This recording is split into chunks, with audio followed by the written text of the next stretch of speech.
নমস্কার বন্ধুরা, আজকে বানাবো পাট শাকের বড়া। বড় বড় পাট পাতাগুলো ভালো করে বেছে ভালো করে ধুয়ে নিয়েছি।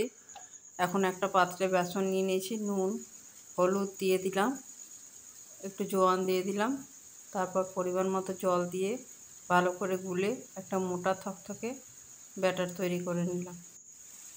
প্রথমে একটু জল দিলাম যাতে ব্যাটারটা পাতলা না হয়ে যায়, তারপর প্রয়োজন মতো জল দিয়ে ব্যাটারটা তৈরি করে নিলাম। এখন কড়াইতে তেল বসিয়ে দিয়েছি।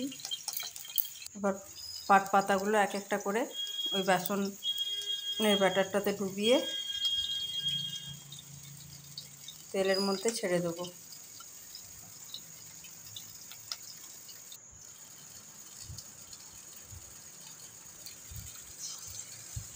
একটা পিঠ ভাজা হলে উল্টে নেব। এভাবে দুটো পিঠ লাল করে ভেজে নিয়ে উঠিয়ে নেব। হয়ে গেল পাট শাকের মুচমুচে বড়া।